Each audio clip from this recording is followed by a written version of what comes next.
Welcome to You Are the Answer, the podcast that helps you reconnect with the most powerful healer you know, your own body. I'm Naomi Mills, chiropractor, healthcare professional, and believer in the natural intelligence within us all. In this podcast, I explore what it means to trust your body, decode its signals, and take ownership of your well-being without quick fixes or health fads.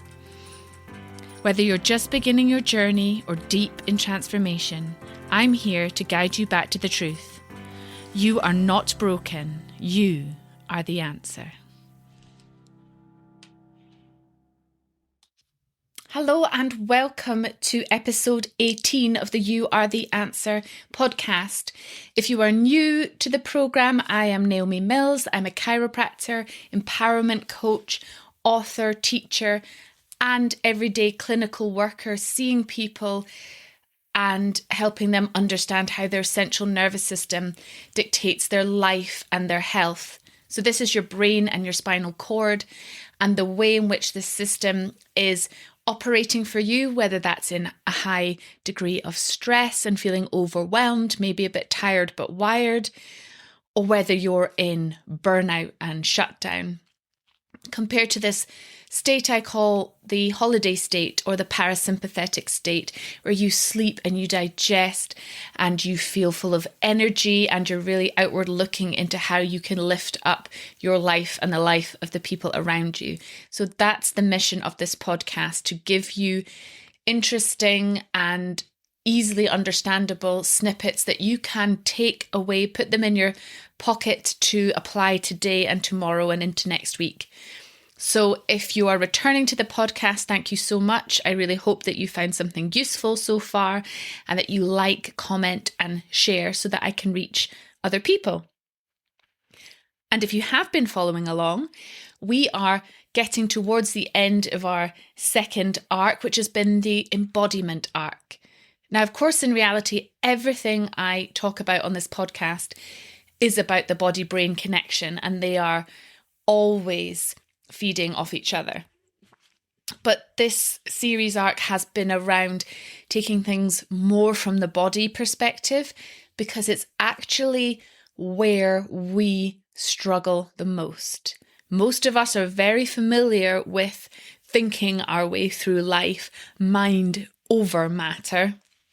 And if you tuned into the episode on firewalking, you will understand that mind in matter, using your brain to change the physical state of your body, is a very powerful thing indeed.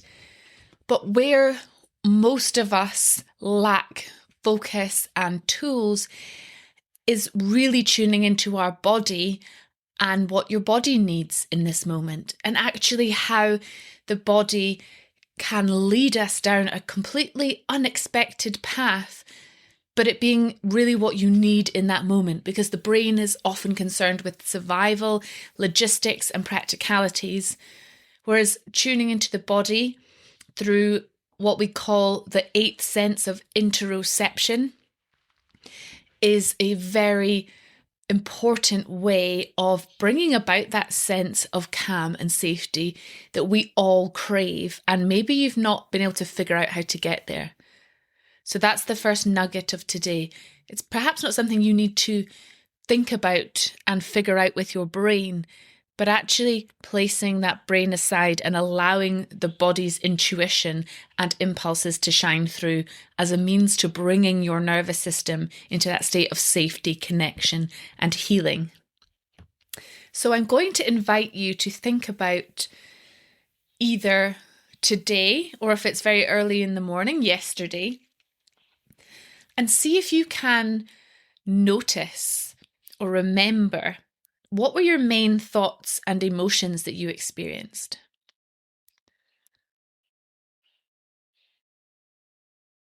Were you even present enough to be able to answer this question? What was the overall sense of emotion that you've had over the last few hours? And did your body feel calm and relaxed? Or did it feel something else?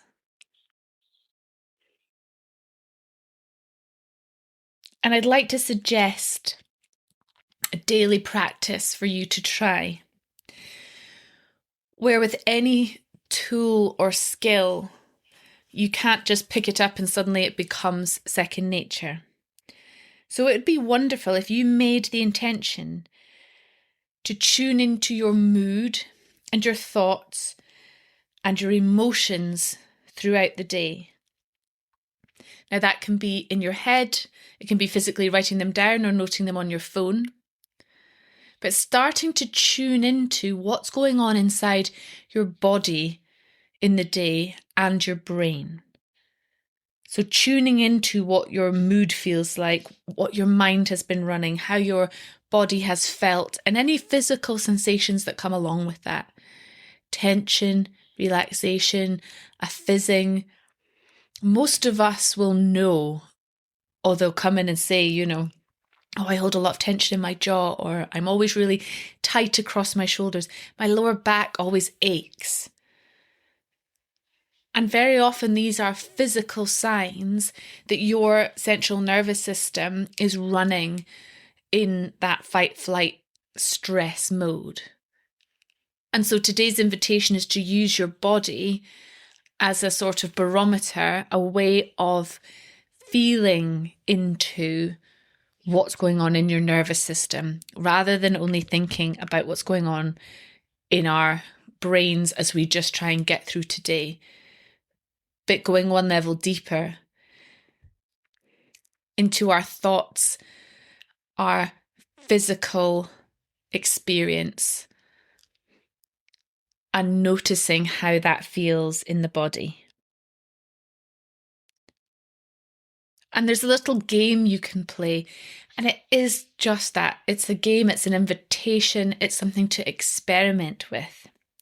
And of course, being a chiropractor who's very concerned with people's spines, we're going to make it about your spine, but it could be about a different body part as well if you wanted. But what does your spine need today? Does it feel strong? Does it crave some rest? Or what kind of movement would it like? What would feel good? And how would it feel to move your spine organically? And that could be in a big way through dancing. It could be in a lovely, luxuriant way of stretching slowly and really feeling into each individual vertebra. Imagining sending some breath to your spine. Thinking about this in a physical way and an emotional way as well. What is it that your spine, your back, your body, this column that holds you up all of the time, how would it like to move? And if you're walking or you're driving at the moment, you can still play with it a tiny bit now by just bringing your attention there for a second, shifting your weight, stretching, moving. Because the key to the embodiment work, to using your body as a means to creating more calm and better health, and ultimately feeling better, more energetic in yourself, which we could all benefit from, is making the intention very consciously in the beginning to just check in with the body. Like, I haven't thought about my spine today. I haven't checked into my hips. Are they feeling tight? Would I like to move or stretch in some way or breathe? And clients often say to me, like, are there any stretches or exercises I could do? And all I say to them is, yes, move your body in a way that feels good. Once we have reinstated the motion in your spine especially, you really need to go out there and use it. And a set of exercises that are very prescribed are very helpful for some people. But for most of us, we're not that good at doing them. What we can all become good at doing is making it a habit to just tune in and move at all. Just paying attention to the body, taking it through its range of motion and allowing the body to tell you what it needs to feel good. just as it does by producing pain, numbness, tingling, aching, or removing in ways that aren't good for the body. It has all of these signals and cues for us if only we can train ourselves to listen better. And so here's the final invitation of the podcast today. When you get a chance, probably when you get home at the end of today and maybe you're on your own or with a pet or with family, I would love it if you would take a moment to tune in. Like I said, what's your mind been chewing on in the last few hours? How has your body felt physically in response to that? What have you noticed? What have you experienced? How would you rate your feelings right now? How would you describe how you felt, or your energy or your emotion, or whatever way that makes most sense to you that you're able to describe it? And even if it's an I don't know, we can still do this next step.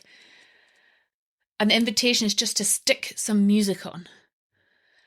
Any music that you feel called to do. It could be heavy metal, dance, pop, ambient stuff, more chilled out, spiritual things, whatever comes to you first, and then move your body in response to that, not through thinking of how it should move, but allowing your body to organically move in response to the music.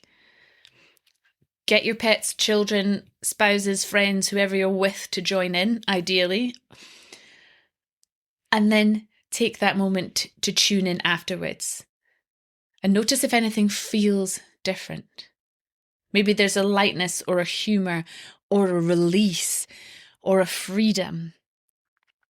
But really try and notice how, even in just a few minutes, that shift that happens inside of you. Motion is such an important part of us processing our emotions. And of course, we talk about thoughts and emotions as one of the greatest barriers to our nervous systems operating the way we were designed to. And you'll have seen it in nature when an animal gets caught, and let's say the predator, it plays dead, and the predator casts it aside and goes off, and then the animal shakes. And that shaking is very clever biology, and it's allowing that release of adrenaline. It's shifting the chemistry inside the body, and it's allowing it to be processed, because emotions are tunnels. We have to go through them. And when we stop the processing, they tend to get held and can get very stuck and can then lead to undesirable consequences. So what we want to do is use movement as an invitation to creating change in the body. And this is how you start using your body as a tool to changing your state. And you already know this is true, because the times you allow yourself to really let go, or you partied at some point in your life, or you've done a beautiful yoga session, times where you've really allowed your body to just simply move and be, will almost always notice an improvement or a significant change in how we feel in ourselves. The spine is the bridge between your body and brain, and between thoughts and feelings. And so really, by playing with this whole spine concept, you are bringing in your whole central nervous system and connecting to something that is so natural inside of you. So that is your podcast for today. A whole host of reflections and invitations. Enjoy them, take what resonates, leave what doesn't. If something feels a bit edgy, I would really recommend you try it, because that's usually our intuition's way of showing us where we need to go, even if our brain doesn't feel particularly comfortable going there. Let me know how you get on in the comments, and have a wonderful day. Thank you for joining me on You Are the Answer. If today's episode sparked something in you, share it with someone you care about, and leave a review to help others find their way back to their body too. For more tools, inspiration and resources to support your journey, head to www.youaretheanswer.co.uk. And until next time, stay connected, stay curious, and remember, you are the answer, and you always have been.